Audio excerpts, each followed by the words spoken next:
बहुजन उद्धारक बहुउद्देशीय विकास संस्था लातूर आणि पाली स्टुडंट फेडरेशन पुणे विद्यापीठ, सावित्रीबाई फुले पुणे विद्यापीठ पुणे यांच्या संयुक्त विद्यमाने हा आवाज नवोदित बौद्ध साहित्यिकांचा आज हा सांस्कृतिक साहित्य संमेलनाचा कार्यक्रम आपण संत नामदेव सभागृहामध्ये आयोजित करत आहोत।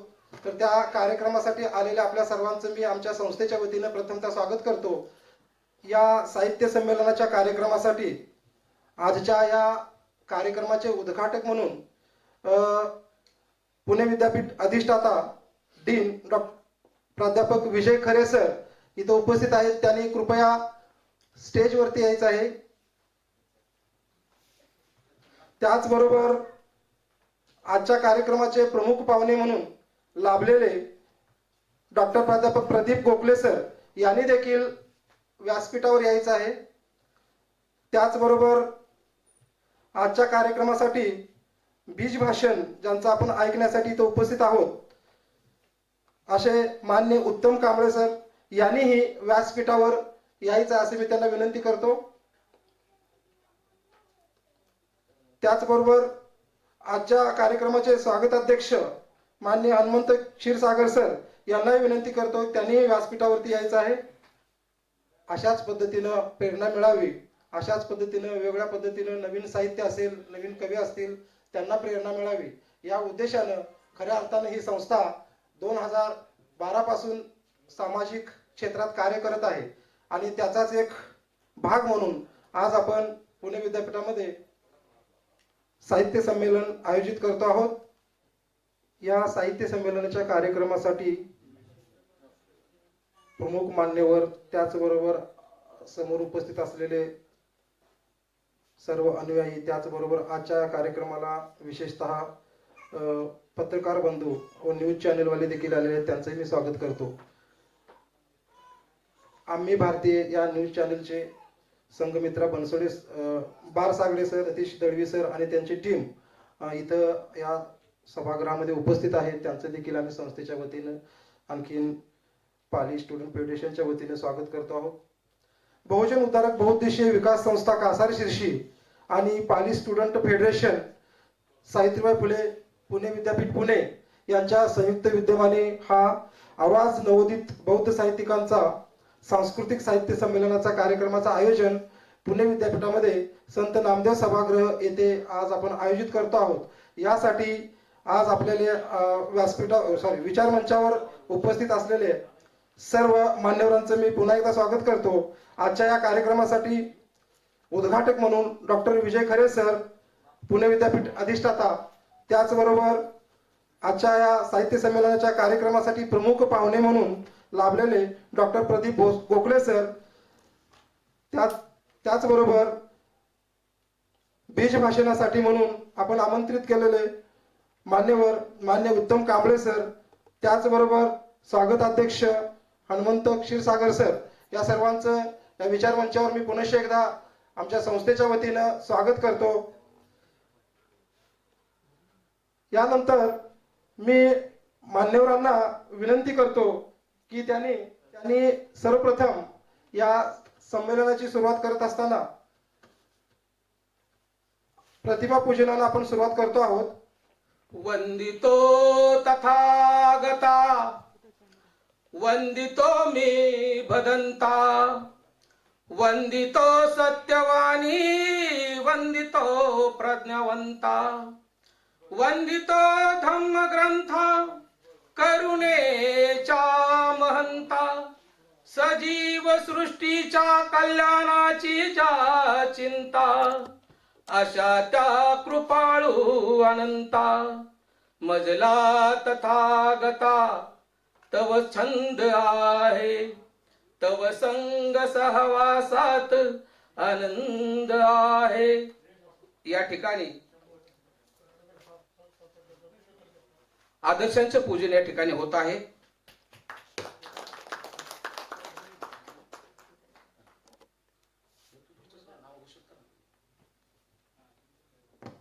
नमन त्या देशप्रेमाला, नमन त्या सागराला, नमन त्या ज्ञान देवतेला आणि नमन त्या महापुरुषांना या उक्तीप्रमाणे महापुरुष असतील त्या सर्वांच्या प्रतिमेचं पूजन मान्यवरांच्या हस्ते इथं संपन्न होत आहे.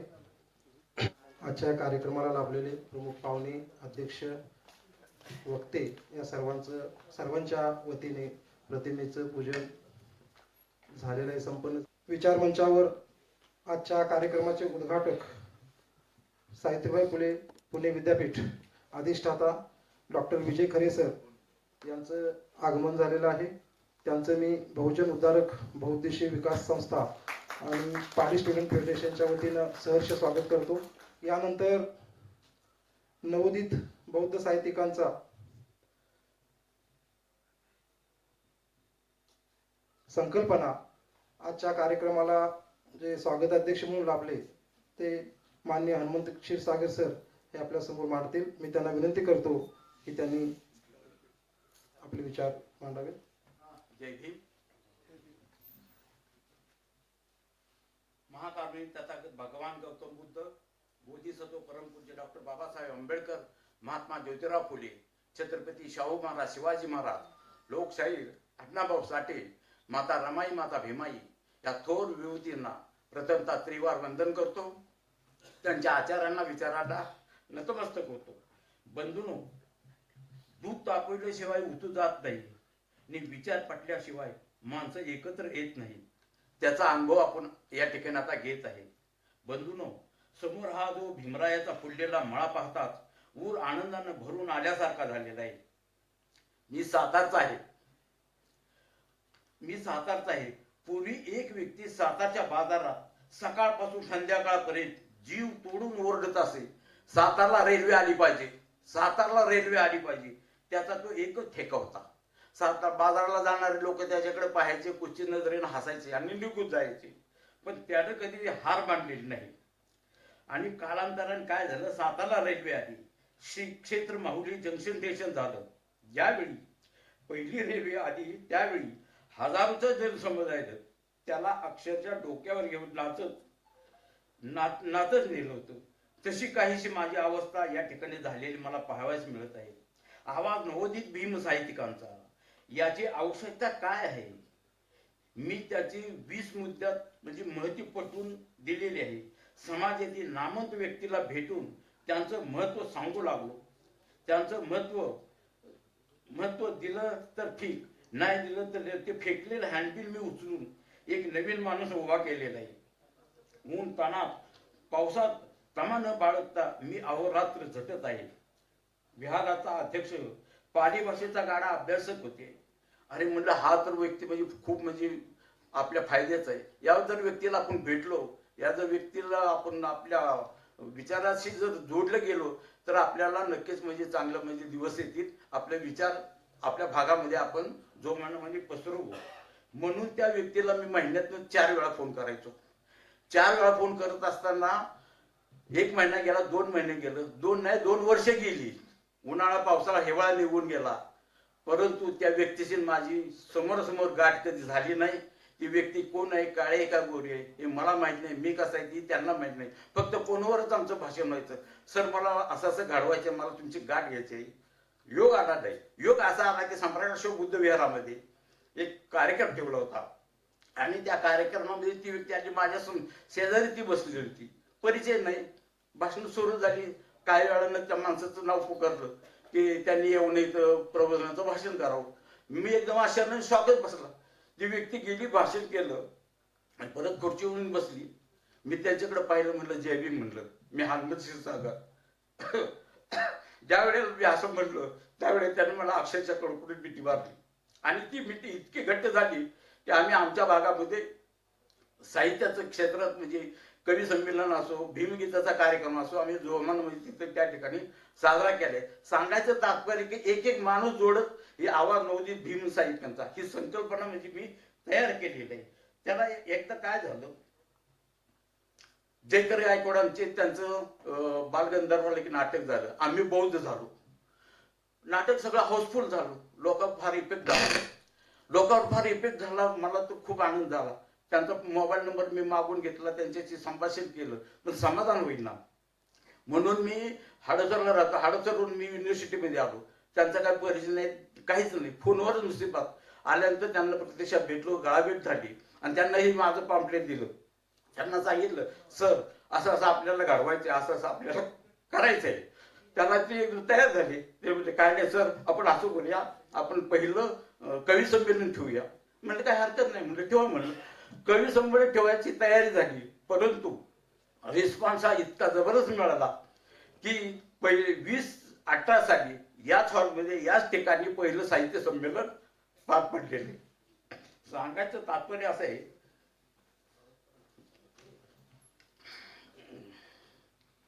युनिव्हर्सिटी जाऊन गाळाभेट घेतली आणि इतक्याला पहिलं साहित्य संमेलन याच ठिकाणी झालं. साहित्याची महती, त्याची ताकद किती आहे हे मी पटवून सांगू लागलो. त्यासाठी कवी संमेलन, भीमगीत कार्यक्रम ठेवून लोकांना आजच्या कार्यक्रमाचे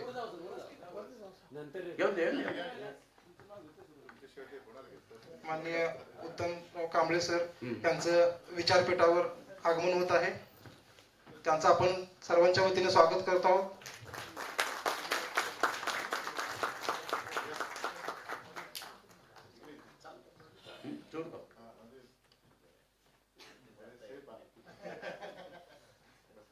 साहित्याची महत्व, त्याची ताकद किती आहे हे मी पटवून सांगू लागलो. त्यासाठी कवी संमेलन, भीमगीतांचे कार्यक्रम ठेवून लोकांना जागृत करू लागलो. राजा ढालेंनी 15 ऑगस्टवर लेख लिहिला तर पॅन्थर उभी राहिली. बाबासाहेबांनी संविधान लिहिलं तर जगात त्यांचं नावलौकिक झाला. इतकी ताकद आपल्या लेखणीत आहे, याचं अवलोकन व्हावं म्हणूनच आवाज नवोदित भीम साहित्यिकांचा याची निर्मिती केलेली आहे. आरेला कार्य म्हणण्याची हिंमत मी लोकांच्यात निर्माण केलेली आहे. बंधूंनो, माझ्या आत्मचरित्रात मी एक किस्सा लिहिलेला आहे, तो इथं सांगून मी इथं थांबत आहे. मी लिहिलेलं आहे की जोपर्यंत मी इथं साहित्यिकांचा, शाहिरांचा, लेखकांचा, कवींचा, नाटककारांचा, गायकांचा फळी निर्माण करत नाही, सुप्त असलेला समाज समुद्राला भरती यावी तसा खवळून जागा होत नाही, तोपर्यंत मी मृत्यूला देखील जवळपास फेकू देणार नाही. झालेल्या या भीमसैनिकांना शनिवारवाड्यावर हजारोच्या संख्येने नेऊन उभं करीत त्याच वेळी मी मृत्यूला कवटाळणार आहे. सर्वांना जय भीम. धन्यवाद सर. क्षीरसागर सरांनी आवाज नवोदित बौद्ध साहित्यिकांची संकल्पना जी आहे ते आपल्या समोर मांडलेली आहे. यानंतर मी वेळ न दवडता आजच्या कार्यक्रमाचं प्रास्ताविक करण्यासाठी आमच्या बहुजन उद्धारक बहुउद्देशीय विकास संस्था कासारशिरसी लातूर चे उपाध्यक्ष डॉक्टर जयकर गायकवाड यांना विनंती करतो. त्यांनी प्रास्ताविक करायचं आहे. सर्वांना मैत्रीपूर्ण जय भीम, नमो बुद्धाय. आवाज नवोदित बौद्ध साहित्यिकांचा या शीर्षकाखाली आज आपण संत नामदेव सभागृह, सावित्रीबाई फुले पुणे विद्यापीठातील या सभागृहामध्ये आपण हा कार्यक्रम घेत आहोत.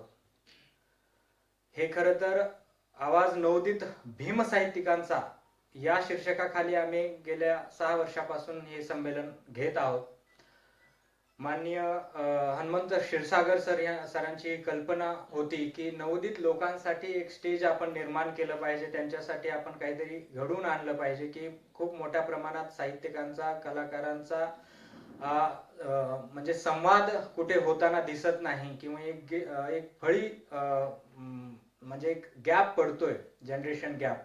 आणि त्यासाठी आपण खरं तर नवीन साहित्यकारांना चालना देण्यासाठी, त्यांना प्रेरणा देण्यासाठी एक स्टेज निर्माण करू म्हणून ते धडपड करत होते. आणि त्यांच्या संकल्पनेतून ही खरं तर घेण्याचा आम्ही कार्यक्रम राबवला. आणि त्यांनी नंतर आमच्या संस्थेकडे ते सोपवलं की हे करत असताना तुम्ही संस्थेच्या अंतर्गत केलं तर चांगलं राहील. आणि त्यानंतर बहुजन उद्धारक बहुउद्देशीय विकास संस्था म्हणजे आम्ही ग्रॅज्युएशनला असताना आम्ही लातूरचे सर्व मित्र आहोत, त्यांनी आम्ही संस्था रजिस्टर्ड केलेली की आपण काहीतरी सामूहिक पद्धतीनं काहीतरी कार्यक्रम आपल्याला आखता येतील का. परंतु झालं असं की प्रत्येकाच्या ज्या काही वैयक्तिक समस्या इतक्या वाढत गेलेल्या आहेत की प्रत्येक जण आपल्या आपल्या समस्या सोडवण्यामध्येच व्यस्त आहे. आणि आता तर म्हणजे वैचारिक काहीतरी कार्यक्रम घेणं म्हणजे खूपच म्हणजे अडचणीचं किंवा खूप मोठं एक समस्या निर्माण झालेली आहे. कारण विद्यापीठ असो किंवा कुठलंही वातावरण, फक्त महोत्सव साजरा करणं किंवा एक सांस्कृतिक कार्यक्रम किंवा गीतांचे किंवा नृत्यांचे कार्यक्रम असे कार्यक्रम केल्यानंतरच आपल्याला तिथं गर्दी बघायला भेटते. परंतु वैचारिक कार्यक्रम म्हणजे विद्यापीठामध्ये सुद्धा घेणं खूपच अडचणीचं झालेलं आहे. इतकी मानसिकता खालावत चाललेली आहे. हा नेमकं वाचक किंवा विद्यार्थी यांच्यामधला आणि विचारवंत यांच्यामधला एक विसंवाद कशामुळे होतो, याला कोण जबाबदार आहेत, खरं तरी चिंतनाची बाब आहे. आणि त्यालाच आपण कुठेतरी भरून काढण्यासाठी म्हणून असा कार्यक्रम विद्यापीठामध्येच आपण घेऊया असं ठरवून आम्ही या पण कार्यक्रमाचं आयोजन केलेलं आहे. या कार्यक्रमासाठी प्रमुख पाहुणे म्हणून खर तर महत्वाचे जे आपले आजच्या कार्यक्रमाचं बीज भाषण म्हणून आपण त्यांना बोलवलेलं आहे, माननीय उत्तम कांबळे सर.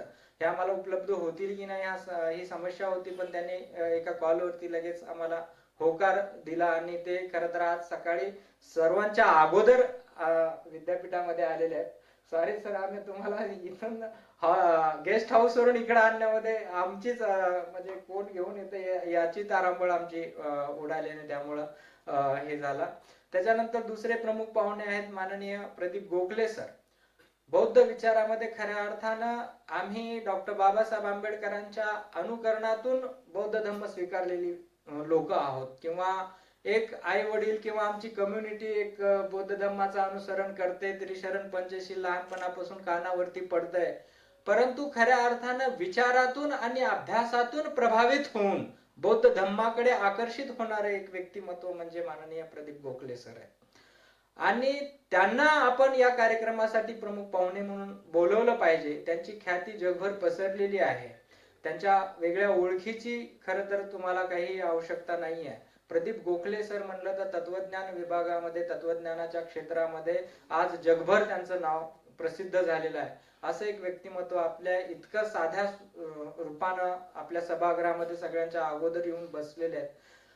खरं तर असे आम्हाला म्हणजे मनाला खेद वाटतो की मोठे मोठे पाहुणे सगळ्यांच्या अगोदर येतात आणि आपणच कुठेतरी कमी पडतोय. म्हणून आयोजक म्हणून आम्हाला खूप मोठी दिलगिरी व्यक्त होते. सगळं काही करून सुद्धा प्रेक्षक वर्ग म्हणा किंवा लोकांमध्ये आता एवढ्या मोठ्याने मीडिया असल्यामुळे सगळ्यांपर्यंत मेसेज जातोय, परंतु ही उदासीनता काय इथे याच आम्हाला समजत नाहीये. तरी उदासीनता घालवण्यासाठीच कुठेतरी या विचारवंतांची विचार आपल्या कानावरती पडले पाहिजेत, म्हणून या कार्यक्रमाचं आपण आयोजन केलेलं आहे. या कार्यक्रमासाठी उद्घाटक म्हणून माननीय खरे सर आणि या कार्यक्रमाचे अध्यक्षता म्हणून माननीय आढाव सरांना आपण नियुक्त केलेलं आहे.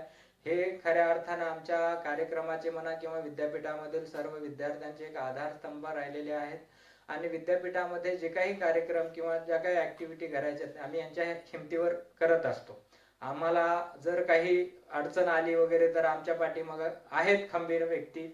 या विश्वासानं आम्ही सरळ आमच्या आंदोलन असेल, मोर्चा असेल, वेगवेगळ्या ज्या काही ऍक्टिव्हिटी असतील त्या पुढे आम्ही हिमतीनं चालवत असतो. त्यासाठी या दोघांनी मान्यवरांचे मी आणि सर्व पाहुणे मंडळींचे आभार मानतो. या कार्यक्रमानंतर लागलीच आपलं दुसरं सत्र जे आहे चर्चासत्र, त्याच्यामध्ये बौद्ध संस्कृती, बौद्ध तत्वज्ञान आणि बौद्ध साहित्याचा इतिहास आणि बौद्ध साहित्य व समाज या विषयावरती चर्चा करण्यासाठी माननीय बहिलुमे सर आलेले आहेत, माननीय रितेश सर आलेले आहेत, संजय कांबळे सर आलेले आहेत.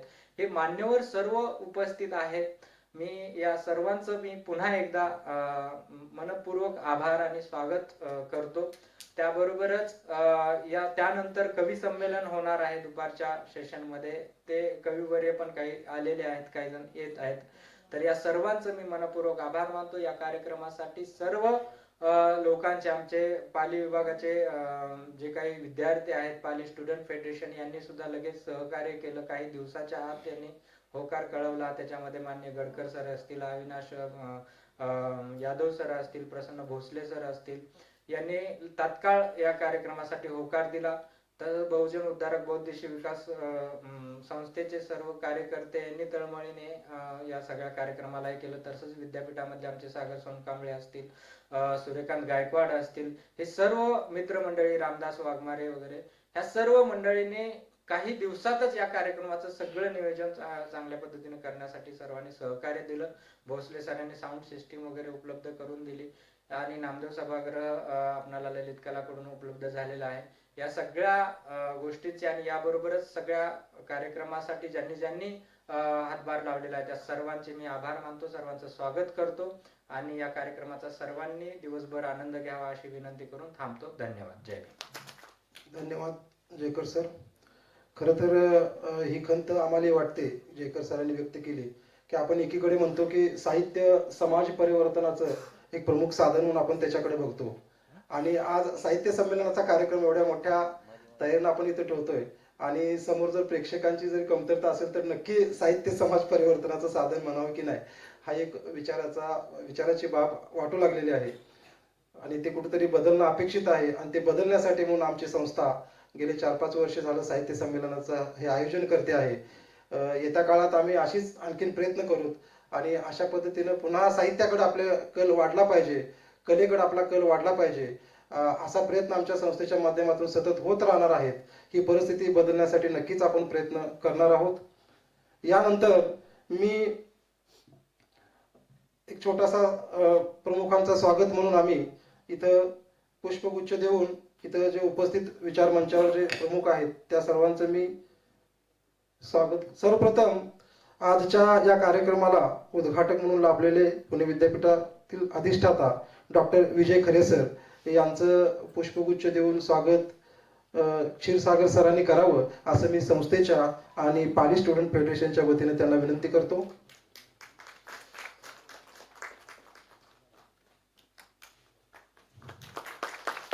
खरे सरांचं स्वागत इथं होत आहे. यानंतर आजच्या कार्यक्रमाला प्रमुख पाहुणे म्हणून लाभलेले डॉक्टर प्रदीप गोखले सर यांचं देखील पुष्पगुच्छ देऊन संस्थेच्या वतीने स्वागत गडकर सर अभिजित गडकर सर यांना मी विनंती करतो की त्यांनी पुष्पगुच्छ देऊन गोखले सरांचं स्वागत करायचं आहे. गोखले सरांचं स्वागत गडकर सरांच्या हस्ते इथं होत आहे. यानंतर आजच्या कार्यक्रमासाठी बीज भाषण म्हणून लाभलेले मान्य उत्तमराव कांबळे साहेब यांचं देखील स्वागत आमच्या संस्थेचे अध्यक्ष श्री दयानंद काळे सर आणि पूर्ण संस्थेचे सर्वच इथं उपस्थित असलेले संचालक मंडळ त्यांना विचार मंचावर मी येण्याची विनंती करतो. या सर्वांच्याच हस्ते मान्य उत्तमराव कांबळे सरांचं स्वागत इथं होत आहे.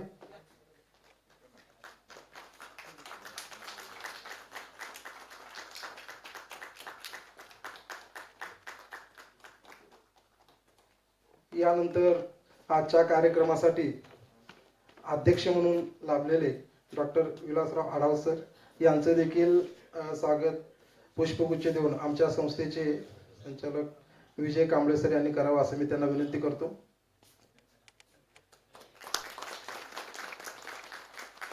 यानंतर धन्यवाद कांबळे सर. यानंतर कार्यक्रमासाठी आवर्जून उपस्थित राहिलेल्या भंते यांचं स्वागत यश भंते पूजनीय यश भंते यांचं देखील स्वागत बाराट सर यांच्या हस्ते आपण इथं करत आहोत. असलेले डॉक्टर प्रकाश पवार सर यांचं देखील स्वागत आमच्या संस्थेचे उपाध्यक्ष जयकर गायकवाड सर यांनी करावे असं मी त्यांना विनंती करतो.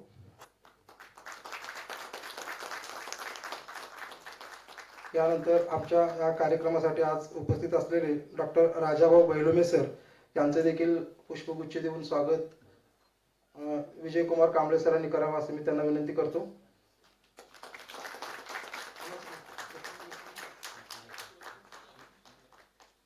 यानंतर आजच्या कार्यक्रमासाठी उपस्थित असलेले प्राध्यापक रितेश ओहोळ सर यांचे देखील स्वागत पाली स्टुडंट फेडरेशनचे प्रसन्न भोसले सर यांच्या हस्ते इथं होत आहे. त्यांनी विचारपीठावर यायचं आहे. संजय कांबळे सर आले असतील तर त्यांनी विचार मंचावर यायचं आहे.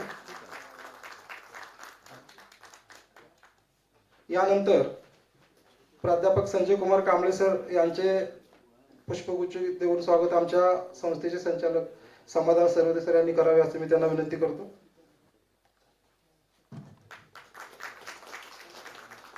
धन्यवाद सर.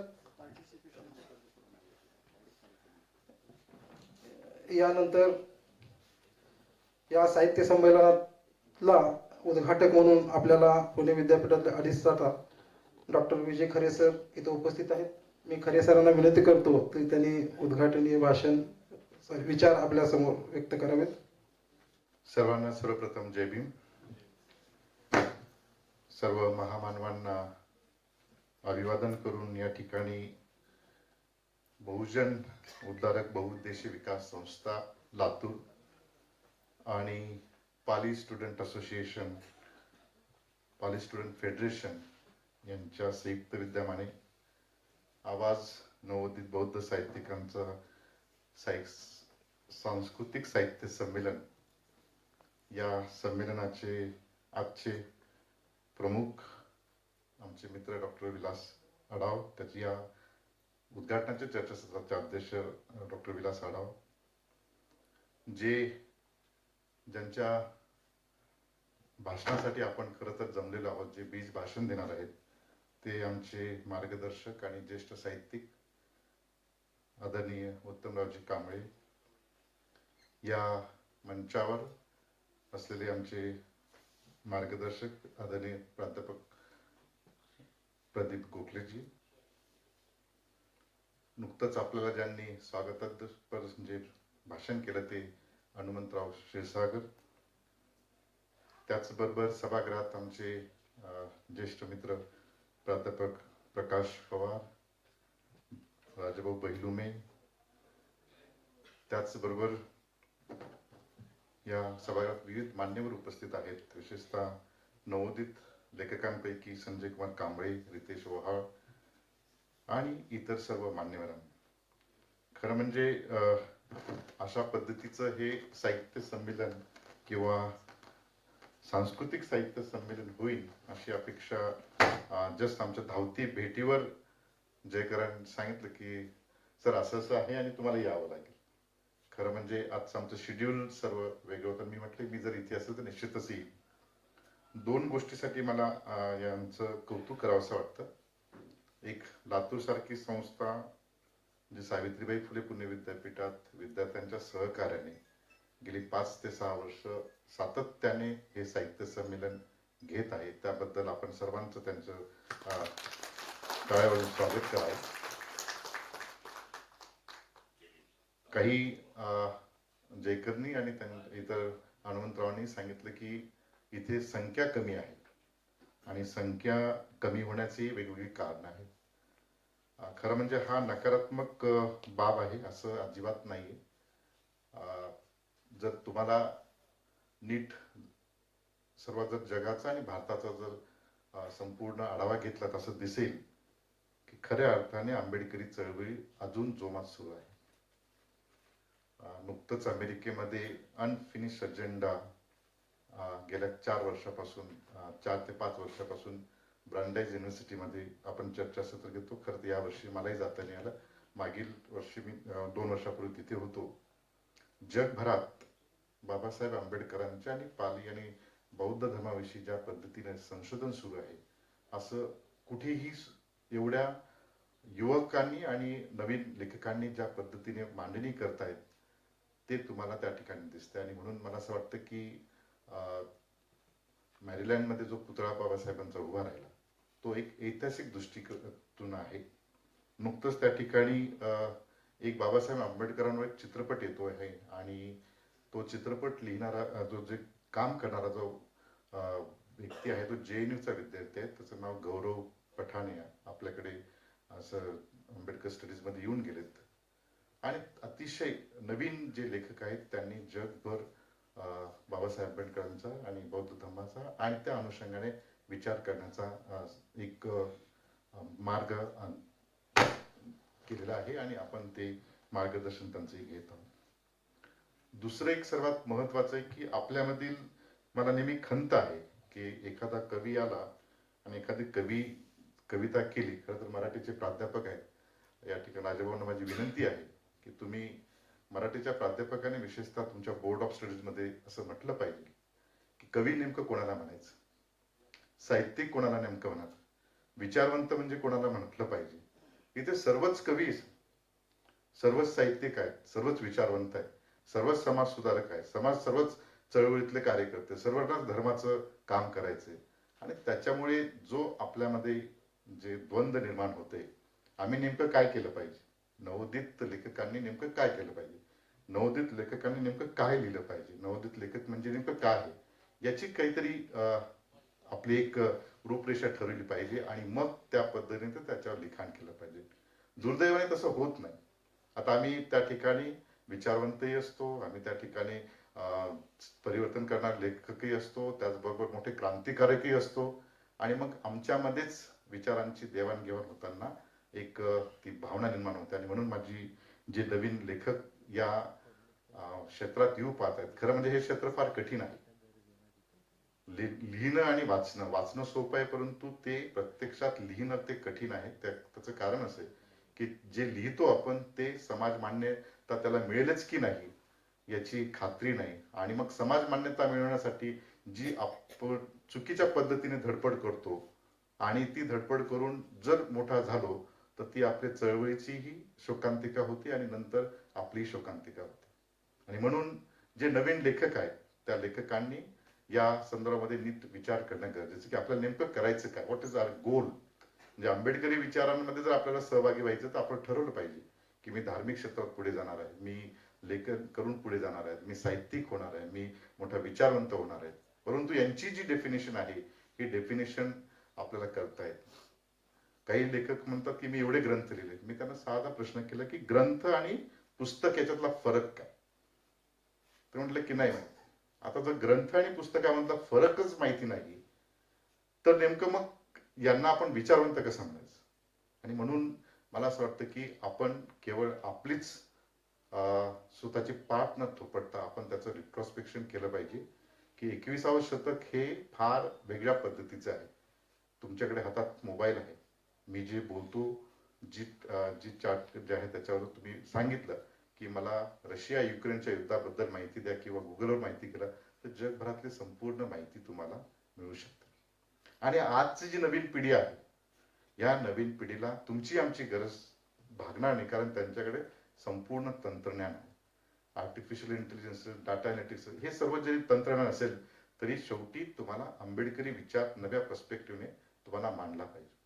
एक छोटं उदाहरण सांगतो की बाबासाहेब आंबेडकरांनी आता जो इस्रायल आणि पॅलेस्टाईनचा जो संघर्ष झालेला आहे त्याच्या संदर्भात एक फार महत्वाची भूमिका मी लिहिणार. खरं तर लिहित याच्यासाठी नाही कारण ते सध्याच्या याच्यात ते अनुकूल होत नाही आणि मग आम्ही जे काही आम्हाला करायचं ते करता येणार. पॅलेस्टाईन आणि इस्रायलच्या संदर्भामध्ये ज्या पद्धतीची बाबासाहेबांची भूमिका होती ते नीट जर अभ्यासलं किंवा सोव्हिएत संघ हा एक काही कालांतराने कोलॅप्स होईल हे बाबासाहेब आंबेडकर 54 मध्ये सांगतो. आणि आज आपल्याला जागतिक पटलावर संपूर्ण पद्धती सोव्हिएत संघाचं तर विघटन झालेलंच आहे, परंतु जे पूर्वाश्रमीचे सोव्हिएत संघामधले देश आहेत ते एकमेकांच्या विरोधात लढत आहेत आणि संपूर्ण जिओ पॉलिटिक्स, जिओ इकॉनॉमिक्स याच्या संदर्भामध्ये बदलत आहे. मला असं वाटतं की हे जे नवीन लेखक आहे या नवीन लेखकाने त्या अनुषंगाने अभ्यासला पाहिजे.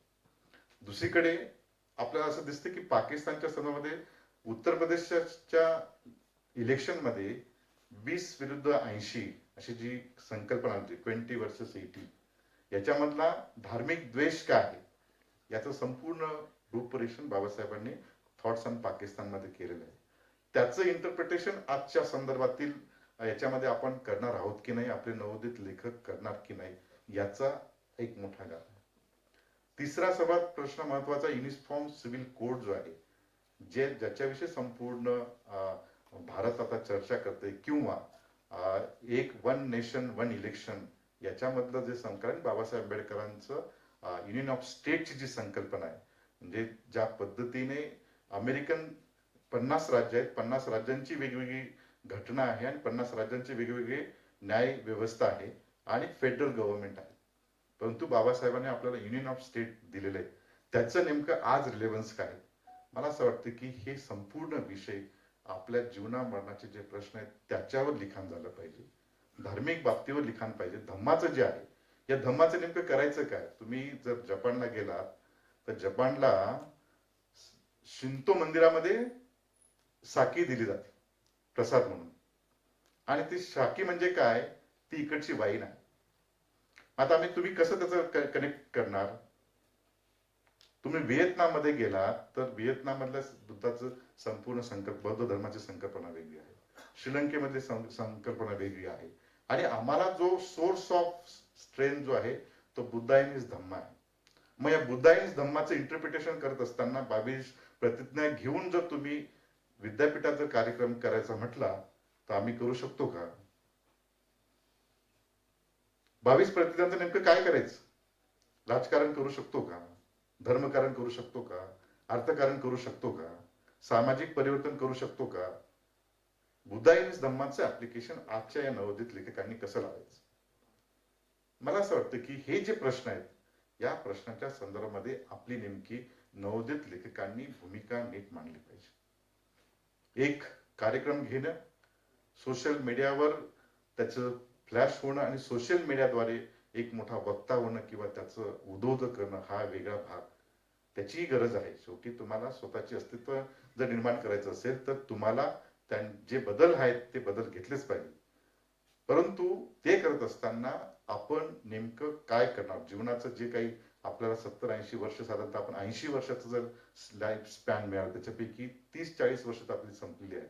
उरलेला जो वेळ आहे तो आपण नेमका सामाजिक कार्यासाठी कसा देणार आहोत, वैचारिक प्रबोधनासाठी किती वेळ देणार आहोत, सांस्कृतिक याच्यासाठी काय नेमकं काय देणार आहोत, याचं नियोजन, याचं मॅनेजमेंट जोपर्यंत करत नाही तोपर्यंत खऱ्या अर्थाने आपण आंबेडकरी विचार हा पुढे नेऊ शकत. आणि मला असं वाटतं की आज आपल्याकडे साधन आहेत.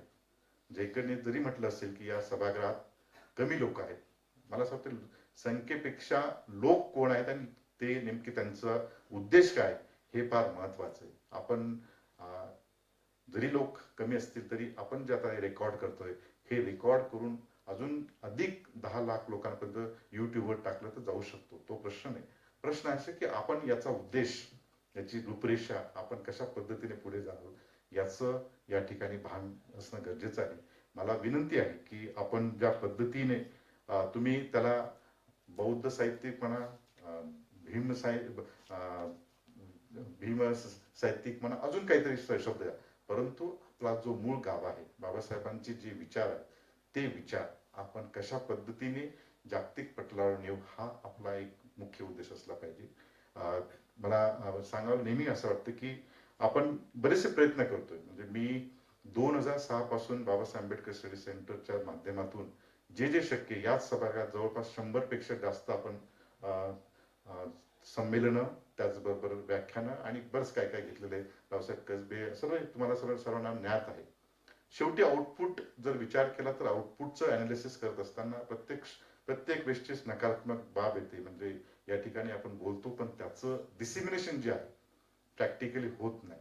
आणि म्हणून आपले नवे फॉर्म्स बदलले पाहिजेत, नवी परिस्थितीनुसार नवे बदललं पाहिजे.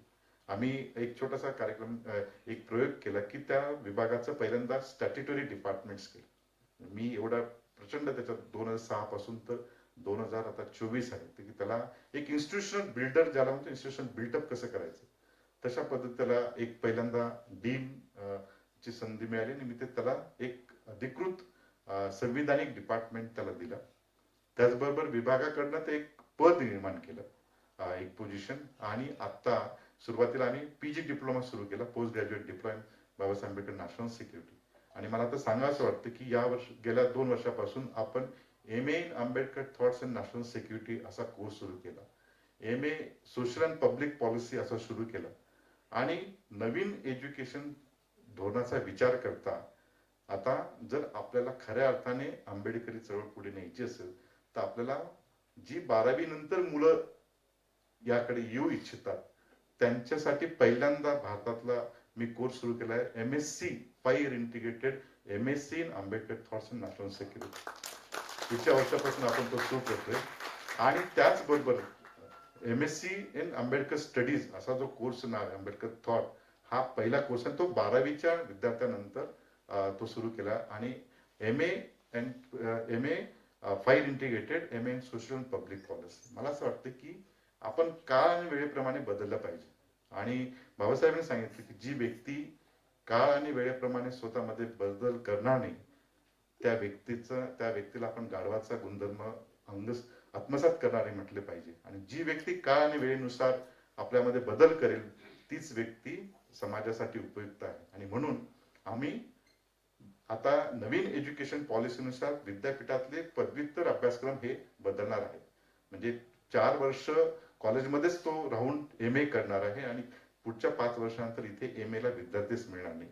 त्याचं संपूर्ण फोरकास्टिंग करून आपण आजपासूनच सुरुवात केली की आंबेडकरी चळवळ जर टिकवायची असेल तर आपल्या नवीन तरुणांना नव्या पद्धतीने बाबासाहेब सांगितलं पाहिजे आणि म्हणून आम्ही तो 5 इंटिग्रेटेड तो कोर्सेस सुरू केलेले आहेत. मला असं वाटतं की हे सर्व सांगण्याचं कारण काय की जी लोक आज इथे नाहीत ती लोक त्यांच्या क्षेत्रात कार्यरत आहेत.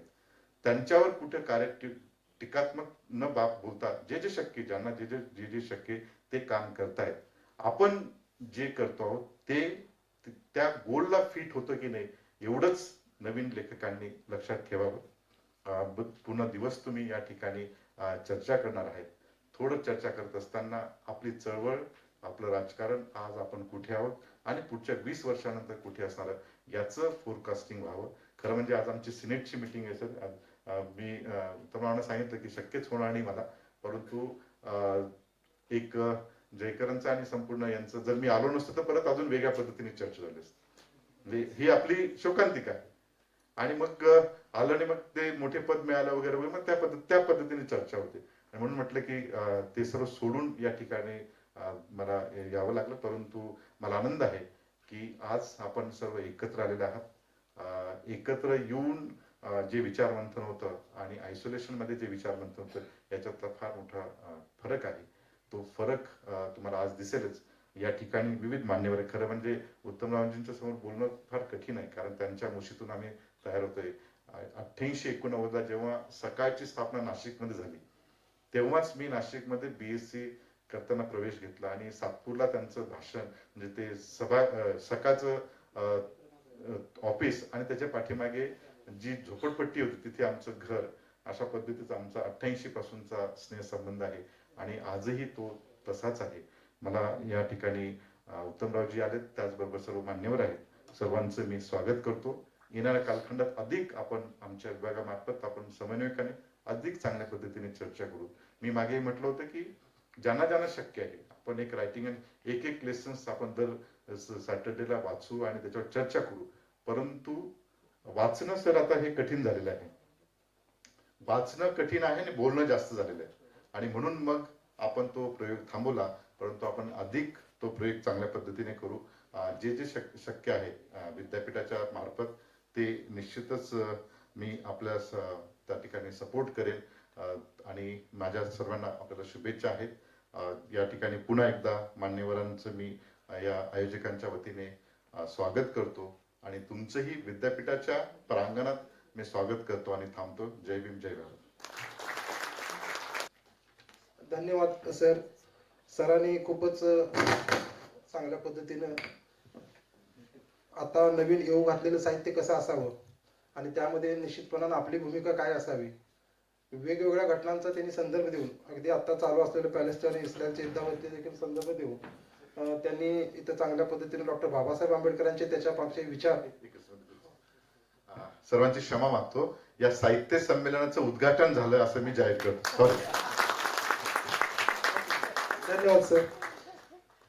तर त्यांनी अगदी चांगल्या पद्धतीनं नक्की आपली भूमिका सामाजिक क्षेत्रात काय असावी, सांस्कृतिक क्षेत्रात काय असावी आणि साहित्यिक क्षेत्रात काय असावी, ह्या सगळ्याच बाबींचा सांगोपांग अगदी एक विचार आपल्या समोर त्यांनी मांडलेला आहे. आणि या सगळ्याच पाठीमागचा बाबासाहेबांची भूमिका नक्की काय होती तर ते देखील त्यांनी अतिशय चांगल्या पद्धतीने आपल्या समोर मांडलेले आहेत.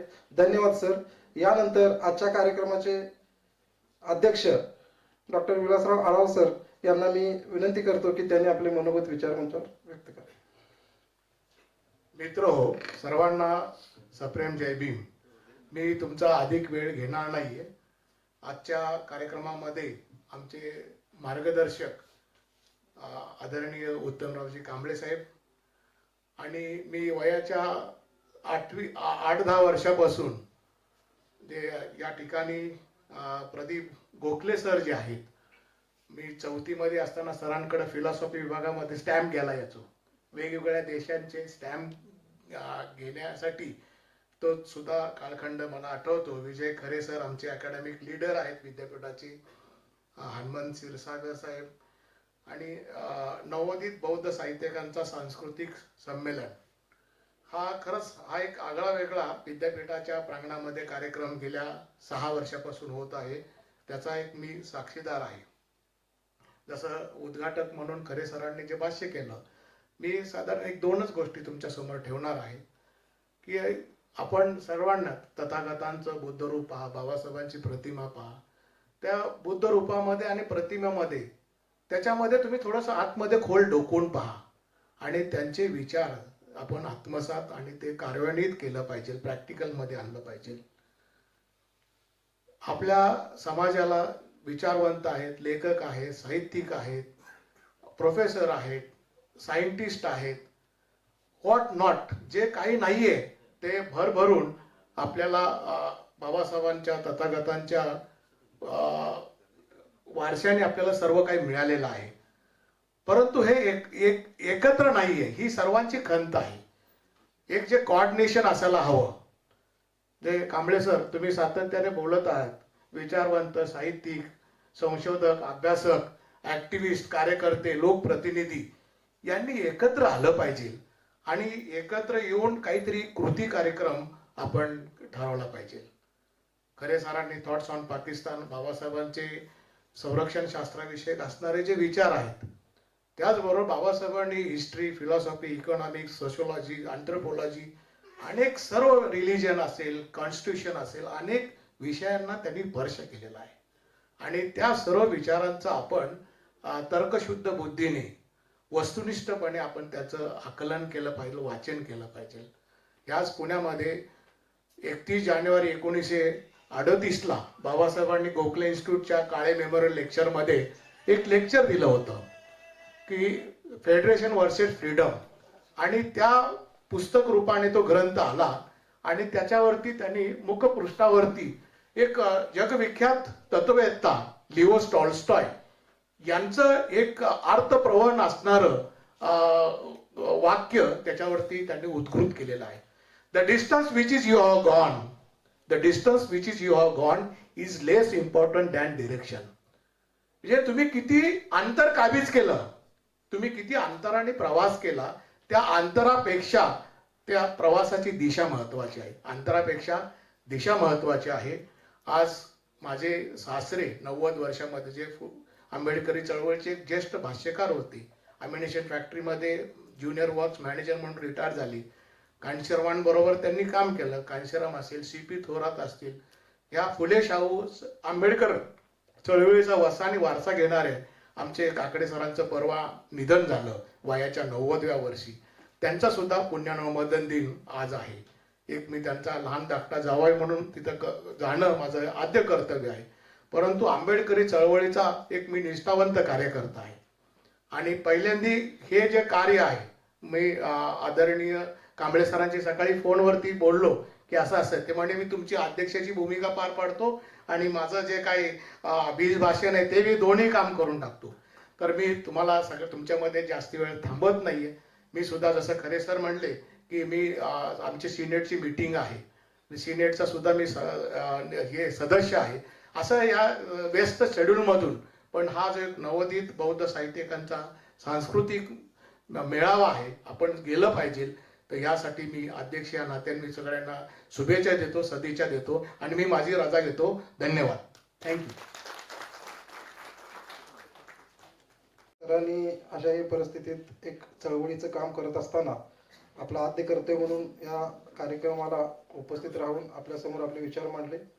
धन्यवाद सर. यानंतर आजच्या कार्यक्रमाला प्रमुख पाहुणे म्हणून लाभलेले डॉक्टर प्रदीप गोखले सर यांना मी विनंती करतो की त्यांनी आपले विचार व्यक्त करावे. विचार मंचावरील मान्यवर आणि उपस्थित राहिलेले सारे बुद्ध प्रेमी, आंबेडकर प्रेमी मित्र हो,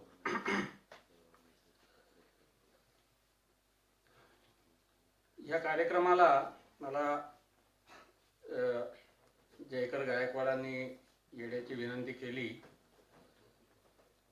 मी एक खूप साधा माणूस आहे आणि खरोखर मी या बाबतीत काही आपल्याला मार्गदर्शन वगैरे करू शकेन असं मला वाटत नाही.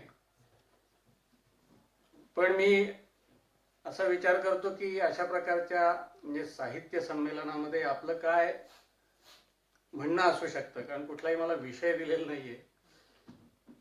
पण हा एक विषय यासारख्या संमेलनात माझ्यासाठी असू शकतो की मीचा शोध. साहित्यामध्ये हा एक महत्वाचा भाग असतो की कुठल्याही लेखकाने, कवीनी हे भान ठेवलं पाहिजे की मी कोण आहे आणि त्या मीचा शोध घेत राहणं सतत, हा एक महत्वाचा भाग साहित्यामध्ये असू शकतो. आणि मला या प्रकारच्या म्हणजे बौद्ध साहित्यिकांच्या मेळाव्यामध्ये मी कोण आहे असं जेव्हा मी विचार करतो तेव्हा साहजिकच माझी जी आयडेंटिटी आहे आणि विशेषतः माझी जी बौद्ध म्हणून जी आयडेंटिटी आहे त्या आयडेंटिटीचा शोध या निमित्ताने मी घेऊ शकेन असं मला वाटलं. म्हणून मी त्याच विषयावर थोडंफार अनुभव कथन आणि थोडेफार विचार असे मांडणार आहे. मी हिंदू ब्राह्मण कुटुंबामध्ये जन्मलो आणि माझ्यावर ब्राह्मणत्वाचे, ब्राह्मण्याचे संस्कार झाले. पण काहीशी बंडखोर वृत्ती, पालकांना न जुमानण्याची वृत्ती असल्यामुळे मी त्या गोष्टी काही प्रमाणात नाकारत गेलो.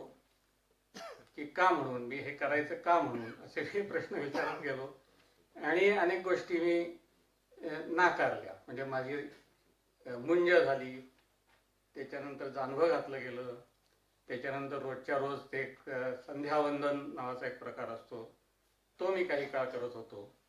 पण या सगळ्याकडे मी असं विचारत होतो की हे का म्हणून, ह्याची काय म्हणजे गरज काय आणि ह्याला अर्थ काय.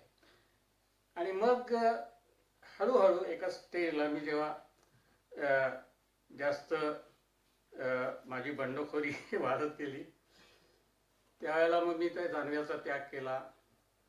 सगळे धार्मिक विधी करणं नाकारलं.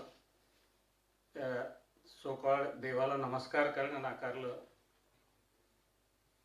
आणि हा संस्काराचा एक भाग झाला. दुसरा भाग म्हणजे आपण ब्राह्मण आहोत आणि इतर लोक काहीतरी वेगळे आहेत आणि त्यांच्यापेक्षा म्हणजे आपलं वेगळेपण हे आपण टिकवलं पाहिजे, आपलं काहीतरी तथाकथित श्रेष्ठत्व टिकवलं पाहिजे, अशा प्रकारचे संस्कारही कळत नकळत होत होते. तेव्हा तेही मी नाकारले. का म्हणून, मी वेगळा का म्हणून. आणि एका स्टेजला विशेषतः ज्या वेळेला लग्नाचा वगैरे विषय आला पुढे, त्यावेळेला मी असा निर्णय घेतला की मी जातीबाहेर केलं तर जातीबाहेरच लग्न करीन, ब्राह्मण मुलीशी लग्न करणार नाही. साहजिकच त्याला नातेवाईकांमधनं विरोध झाला. पण हळूहळू मी म्हणजे तो विरोध पचवला आणि ठरवून जातीबाहेर लग्न केलं. म्हणजे प्रेमविवाह नाही, पण अशी जाहिरात दिली की ब्राह्मणेतर वधू हवी वगैरे वगैरे. आणि त्याला प्रतिसाद म्हणून माझ्या भावी पत्नीशी माझा संवाद झाला आणि त्यातून मी आंतरजातीय विवाह हा अर्थात रजिस्टर पद्धतीने वगैरे केला. तर हा एक भाग आहे. त्याचबरोबर विशेषतः म्हणजे कॉलेजमध्ये सुद्धा असे काही बंडखोर विचार वगैरे मी मांडत होतो, पण विशेषतः युनिव्हर्सिटीमध्ये आल्यानंतर तेज निवळीकर, विलास वाघ यांच्याशी संबंध आला आणि मग त्याच्यातून हळूहळू आंबेडकरी विचार हा माझ्यापर्यंत आला आणि मी तो पचवत होतो, समजून घेत होतो. विलास वाघांनी मला एक पुस्तक लिहिण्याविषयी आग्रह केला. म्हणजे तो माझी संस्कृतची बॅकग्राऊंड असल्यामुळे ते म्हणले की तुम्ही या संस्कृतचा अभ्यास केलाय तर तुम्ही मनुस्मृतीमध्ये विषमता कशी आहे ते सांगणारं पुस्तक लिहा. मग त्याप्रमाणे मी तसं एक पुस्तक तयार केलं, विषमतेचा पुरस्कर्ता म्हणून. आणि ते प्रसिद्ध झालं. त्याला काँग्रेस शरद पाटील हे उपस्थित होते, दादासाहेब रूपवते उपस्थित होते, असे अनेक जण. आणि त्याचबरोबर आंतरजातीय विवाह ही एक आपण चळवळ म्हणून राबवावी या दृष्टिकोनातूनही मी प्रयत्न करत होतो. त्यावेळेला त्यातून समाज परिवर्तनासाठी आंतरजातीय विवाह अशा प्रकारची एक पुस्तिका सुद्धा आम्ही तयार केली आणि ती त्यावेळेला प्रसिद्ध झाली.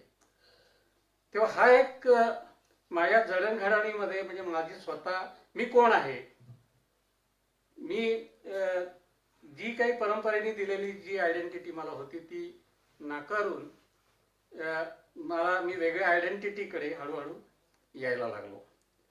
दुसरा एक माझ्या आयडेंटिटीतला महत्त्वाचा अर्थात जो नास्तिक आणि बंडखोरी वृत्ती जी माझ्यामध्ये होती त्याच्यातून भारतीय तत्वज्ञानाचा अभ्यास करत असताना पहिला प्रभाव जो माझ्यावर होता तो चार्वाक दर्शनाचा होता, की जो कट्टर नास्तिक विचारवंत नास्तिक दार्शनकार म्हणून आपण ज्याला ओळखतो त्याचा प्रभाव होता. पण तो प्रभाव अजूनही आहे. त्याच्यातून एक अपूर्णता अशी होती की चार्वाक दर्शनामध्ये नैतिकतेचा गंभीर विचार नाही. जी परंपरागत परलोकवादी नीती आहे, ईश्वरवादी नीती आहे, त्या नीतीला नकार दिलेला आहे. इहवादाचा पुरस्कार आहे, भौतिकवादाचा पुरस्कार आहे. पण इहवादाच्या भौतिकवादाच्या चौकटीमध्ये नीतीविषयी गंभीर विचार हा चार्वाकवादामध्ये दिसत नव्हता. तो मला बुद्धिझममध्ये जाणवला की बुद्धिझममध्ये म्हणजे अर्थात परंपरागत बुद्धिझममध्ये परलोकवाद स्वीकारलेला आहे पण आत्मा स्वीकारलेला नाही, ईश्वर स्वीकारलेला नाही. आणि नीती हा एक महत्त्वाचा गाभा आहे. आणि केवळ नीती नैतिकता असं नसेल तर नैतिकतेच्या क्षेत्रामध्ये एक आदर्श स्थिती गाठणं, परफेक्शन गाठणं ह्याला महत्त्वाचं स्थान आहे. आणि आपण ज्यावेळेला निर्वाण वगैरेची भाषा करतो ती निर्वाण म्हणजे हे नैतिक क्षेत्रातलं परफेक्शन आहे. त्याच्या पलीकडे ती मरणोत्तर स्थिती, आत्म्याची स्थिती वगैरे असं काही नाही.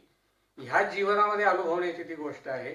ह्या सगळ्या गोष्टी या मला आकर्षित करणाऱ्या होत्या. दुसरीकडे एमएच्या पातळीवर ज्या वेळेला तर्कशास्त्र हा विषय मी घेतला होता त्यावेळेला बौद्ध तर्कशास्त्राचा प्रभाव माझ्यावर मोठ्या प्रमाणावर पडला. विशेषतः दिंगनाग, धर्मकीर्ती हे जे बौद्ध विचारवंत आहेत त्यांनी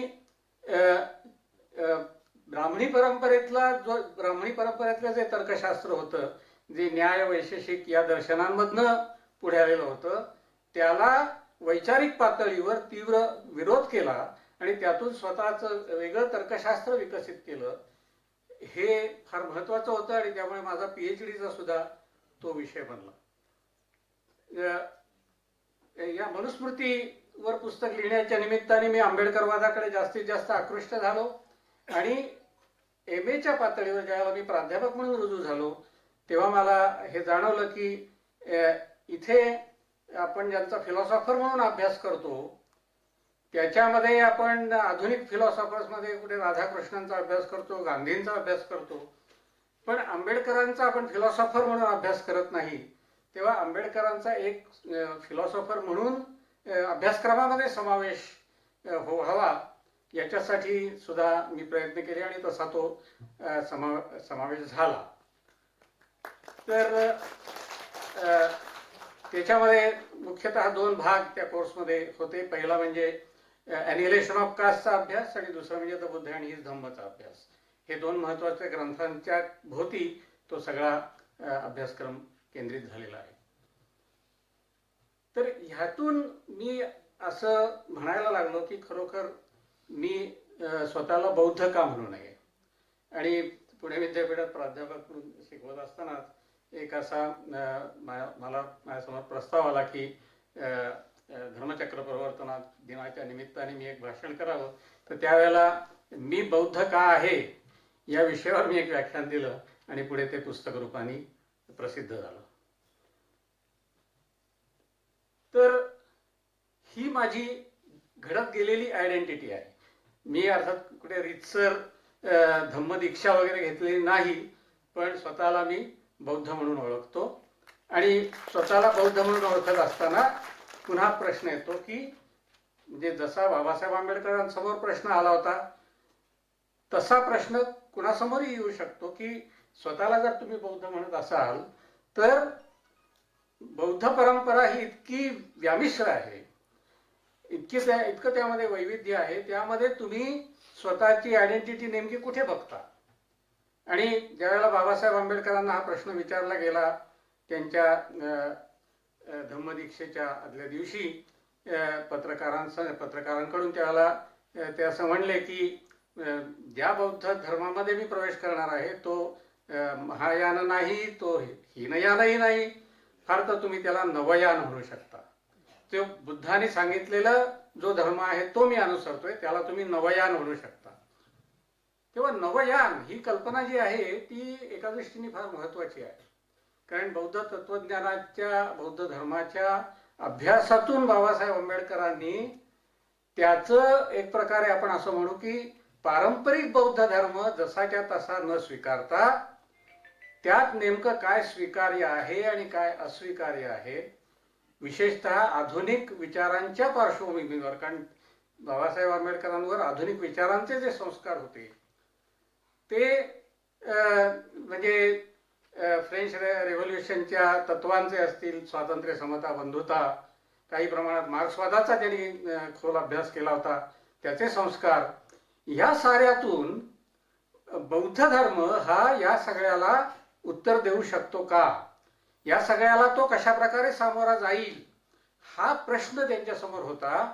आणि त्यातून ते असं म्हणले की आपण म्हणजे लाखो अनुयायींसमोर आपण जो बौद्ध धर्म ठेवणार आहोत तो परंपरागत बौद्ध धर्म जसाच्या तसा त्यांना गोंधळात टाकणार आहे. कारण अनेक देशांमध्ये अनेक प्रकारे, जसं डॉक्टर विजय खरेंनी त्यांच्या भाषणामध्ये सांगितलं की जपानमध्ये असेल, थायलंडमध्ये असेल, म्यानमारमध्ये असेल, ठिकठिकाणी बौद्ध धर्माचं आचरण आणि बौद्ध धर्माचं आकलन हे वेगवेगळ्या प्रकारचं आहे. आणि त्या पार्श्वभूमीवर कुठल्या प्रकारचं आकलन आपण अनुसरलं पाहिजे हा बाबासाहेबांसमोर प्रश्न होता. आणि त्याच्यातून त्यांचा द बुद्ध अँड हिज धम्म हा ग्रंथ साकार झाला. आणि त्याच्यामध्ये त्यांनी हे प्रश्न उपस्थित केले की म्हणजे एकतर पारंपरिक बौद्ध धर्माविषयी काही प्रश्न त्यांनी उपस्थित केले प्रस्तावनेमध्ये, आणि त्याचबरोबर मधल्या एका सेक्शनमध्ये त्यांनी हे प्रश्न उपस्थित केले की बुद्धिझम बद्दल जे प्रश्न विचारले जातात की त्यात हे आहे का बुद्धिझम म्हणजे विपश्यना का, बुद्धिझम म्हणजे काहीतरी आध्यात्मिक साधन आहे का, तर या सगळ्या प्रश्नांच्या ऐवजी खरे प्रश्न काय विचारले पाहिजेत, बुद्धिझम मध्ये स्वातंत्र्य आहे का, समता आहे का, बंधुता आहे का, न्याय आहे का सांगितलेला आहे का, आणि मार्क्सला बुद्ध उत्तर देऊ शकतो का, यासारखे प्रश्न आपण उपस्थित केले पाहिजेत. आणि त्या प्रश्नांच्या अनुषंगाने बौद्ध धर्माचं आकलन आपण करून घेतलं पाहिजे, ही महत्वाची मांडणी आंबेडकरांनी केली. आणि त्यामुळे ज्या वेळेला माझ्यासमोर हा प्रश्न होता की आपण बौद्ध म्हणून घेतो तो कुठल्या अर्थाने म्हणून घेऊ, तर एक त्यातला महत्वाचा भाग हा होता की बाबासाहेब आंबेडकरांनी बौद्ध धर्माची जी पुनर्मांडणी केलेली आहे त्या पुनर्मांडणीला अनुसरून मी स्वतःला बौद्ध म्हणून घ्यायला तयार आहे. कुठल्या तरी म्हणजे समजा कुणी महायानाचा खूप प्रचंड प्रभाव आहे, म्हणजे मी ज्यावेळेला सारनाथला 6 वर्ष होतो तिथे तिबेटन बुद्धिझमचा प्रभाव आहे, त्याच्यामध्ये महायानाचा प्रभाव आहे. त्यांच्या दृष्टीने बुद्धिझम मधलं जे अंतिम सत्य आहे ते कुणी सांगितलेलं आहे, ते आचार्य नागार्जुनाने सांगितलेलं आहे. त्यानंतर तेच तिबेटन बुद्धिझम मध्ये मोठ्या प्रमाणावर स्वीकारले गेलेलं आहे. तांत्रिक बुद्धिझमचा मोठ्या प्रमाणावर प्रभाव आहे. आणि त्यावेळेला माझा तिथल्या लोकांशी माझा काही संघर्ष व्हायचा. मी त्यावेळेला परिसंवादांमध्ये भाग घेताना ही गोष्ट मांडायचो की एक निबंध मी असा लिहिला, can one be a Buddhist without believing in rebirth, पुनर्जन्मावर विश्वास न ठेवता एखादा बौद्ध होऊ शकतो का. आणि त्याला मी सकारात्मक उत्तर दिलं आणि त्याला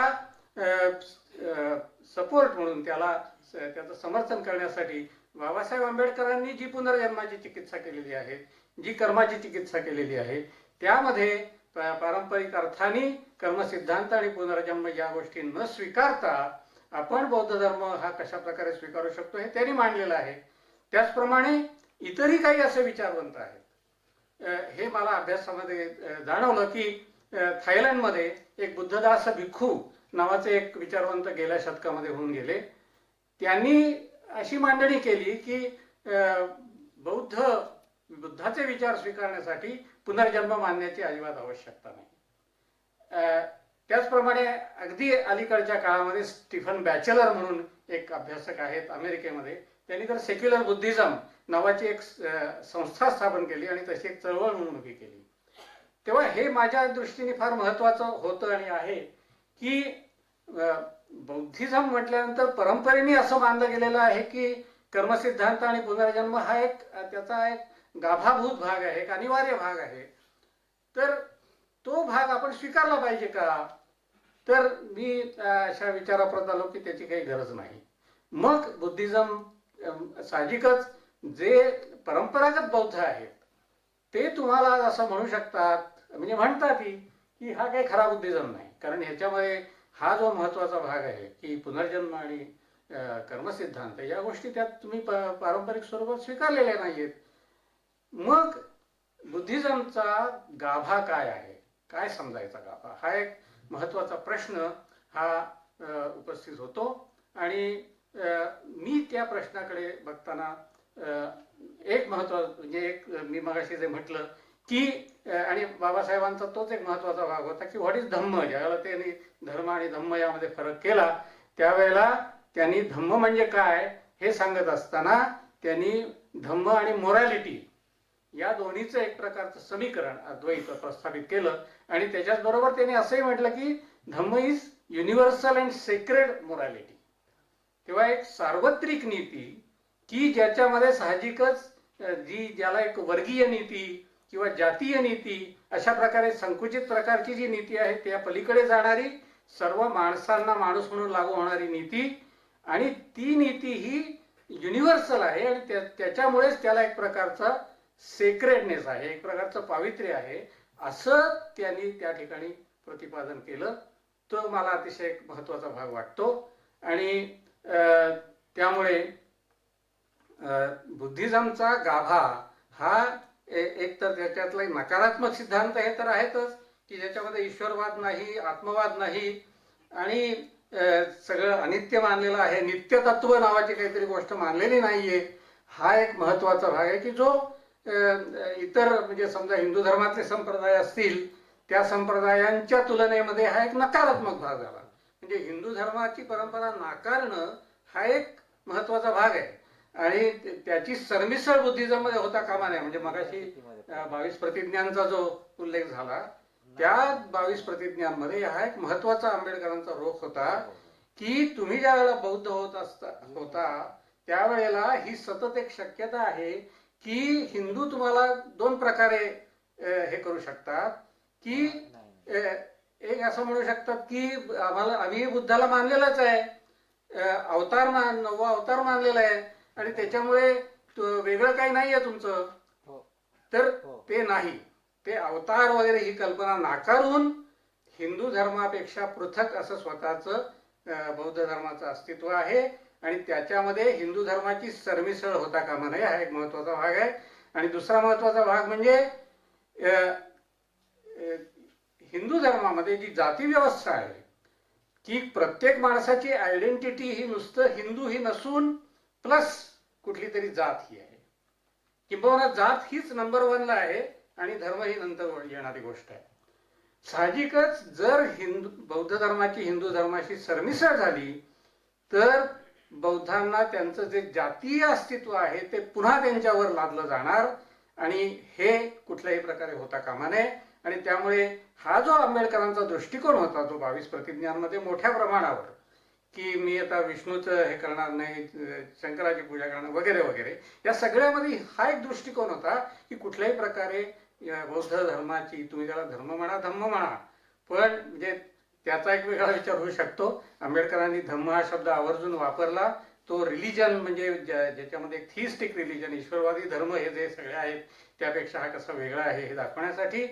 पण काही वेळेला ते असंही म्हणतात की हा धर्म जो आहे तो इतर धर्मांपेक्षा एका वरच्या स्थानावर आहे. त्यामुळे तो एक आयडियल रिलिजन म्हणून सुद्धा बुद्धिझमकडे बघता येतं.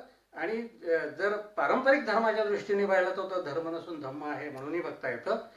तर या धम्मामध्ये कुठल्याही प्रकारे हिंदू परंपरेची सरमिसळ मोठ्या प्रमाणावर हिंदू धर्माचा पगडा जो आहे तो आजही म्हणजे आजही बौद्ध धर्माला अशा प्रकारे एकतर नाकारायचं किंवा थोड्याफार प्रमाणात स्वीकारायची वेळ आली तर हिंदू धर्मापेक्षा तो काय वेगळा आहे असं म्हणायचं.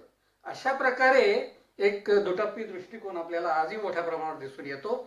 त्याचा प्रतिकार करून बौद्धत्व हे अधोरेखित करणं आणि ते बौद्धत्व अधोरेखित करत असताना पुन्हा हा जो दुसरा एक धोका आहे की पारंपरिक बौद्ध धर्मामध्ये असलेल्या अनेक समजुती या बाजूला ठेवून त्याचं एक रॅशनल आणि सेक्युलर हे स्वरूप हे अधोरेखित करणं हे अतिशय महत्वाचं आहे असं मला वाटतं. ज्यावेळेला आपण असं म्हणतो की आंबेडकरी बौद्ध धर्म हा ज्या वेळेला मी एक गाभाभूत म्हणून स्वीकारतो त्याच वेळेला मला असं म्हणायचं की त्याच्यामध्ये एक व्यापकता आहे ती सुद्धा समजून घेतली पाहिजे. म्हणजे असं आपण लक्षात घेतलं पाहिजे की हा जो एक आधुनिकतेचा प्रश्न आहे हा एक सेक्युलरिझमचा प्रश्न आहे. हा बाबासाहेब आंबेडकरांच्या दृष्टीने महत्वाचा प्रश्न होता आणि त्या दृष्टीने त्यांनी बौद्ध धर्माची पुनर्मांडणी केली. पण हाच प्रश्न जगात विखुरलेला जो बौद्ध धर्म आहे तिथेही लोकांच्या समोर आहे आणि त्या दृष्टीने आपला जागतिक बौद्ध धर्माशी सुद्धा संवाद होऊ शकतो.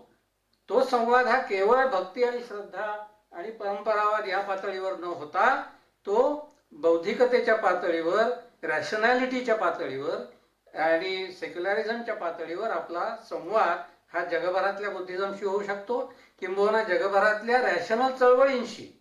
म्हणजे पुन्हा हा एक प्रश्न असतो की बौद्ध धर्म आणि इतर धर्म यांच्यामध्ये काय संबंध आहे. एक प्रचलित विचार असा असतो की सर्व धर्म समभाव की सगळे धर्म समान पातळीवर आहेत आणि जो गांधीजींनी जो विचार अधोरेखित केला होता त्यामध्ये अनेक प्रश्न आहेत. म्हणजे ईश्वरवादी धर्म आणि निरीश्वरवादी धर्म यांना आपण एकाच पातळीवर कसा आणणार, यांच्यामध्ये समता कशी प्रस्थापित करणार, या सगळ्या धर्मांचा काहीतरी एक समान गाव आहे असं कसं म्हणणार, हा एक प्रश्न आहे. आणि दुसरं म्हणजे ह्याच्यामुळे एक प्रकारचा सगळ्याच धर्मविचारामध्ये भोंगळपणा येऊ शकतो की ठीक आहे तुमचंही चांगलं आहे माझंही चांगलं आहे, सगळेच धर्म आहेत त्या स्वरूपातच चांगले आहेत. याच्यातून ज्याच्यामध्ये परिवर्तनाचा जो विचार आहे तो साहजिकच बाजूला पडतो. आणि म्हणून बाबासाहेब आंबेडकरांनी सर्व धर्म समभाव ही कल्पना स्पष्टपणे नाकारलेली आपल्याला दिसते. पण त्याचबरोबर सर्व धर्मांमध्ये एक प्रकारचा वैचारिक चिकित्सक संबंध असू शकतो. जरी सर्व धर्म समभाव मानला नाही तरी सर्व धर्मांमध्ये एक प्रकारचं वैचारिक पातळीवरचं सामंजस्य असू शकतं. सर्व धर्मांमध्ये ज्या परिवर्तनपर चळवळी चालू आहेत त्या चळवळींशी आपलं काहीतरी नातं आहे. कारण शेवटी रॅशनॅलिटीच्या आधारावर परंपरेमध्ये परिवर्तन करणं ही प्रेरणा जशी बौद्ध धर्मामध्ये महत्वाची आहे त्याचप्रमाणे इतरही धर्मांमध्ये आहे. आणि त्या दृष्टीने बौद्ध धर्म आणि बौद्ध धर्मीय व्यक्ती या सगळ्या मानवतेशी जवळीक साधू शकतात. त्यातलं महत्वाची जी मैत्रीसारखं तत्व आहे ते फार महत्वाचं आहे जे आंबेडकरांनी सुद्धा बुद्ध आणि धम्मामध्ये अधोरेखित केलंय की केवळ माणसांशीच नव्हे सर्व माणसांशी त्याच्यामध्ये अगदी शत्रूशी सुद्धा मैत्री भावना आणि सर्व प्राणीमात्रांशी सुद्धा मैत्री आणि करुणा ही भावना ही फार महत्वाची गोष्ट आहे की जी असांप्रदायिक आहे. सांप्रदायिकतेच्या पलीकडे जाऊन सगळ्या मानवजातीला जवळ करणारी आहे. तर हे सगळं बौद्ध धर्माचं जो आशय आहे जो गाभा आहे तो मला स्वतःला फार महत्वाचा वाटतो. आणि त्या दृष्टीने मी स्वतःचा शोध घेताना मी हिंदू धर्म सोडून बौद्ध धर्मात आलो याचा मला अतिशय आनंद वाटतो, समाधान वाटतं. एवढं बोलून मी थांबतो.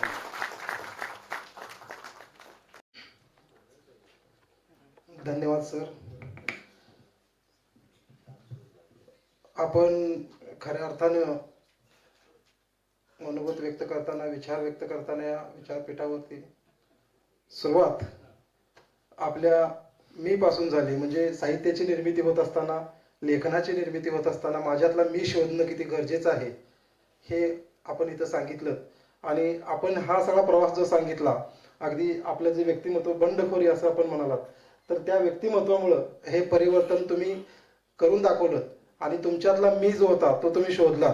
आणि तुम्ही ह्या ज्या गोष्टी यात सर असं आहे की एखादी गोष्ट जर प्रस्थापित झाली असेल, एखादी गोष्ट जर मुळासकट खाली रोवली गेली असेल आणि त्याला काढून टाकून आपण वेगळं काहीतरी करायचं असेल तर त्यामध्ये किती अडचणी येत आहेत किंवा काय संघर्ष करावा लागतो हे खरं तर तुम्ही ते केलेलं आहे.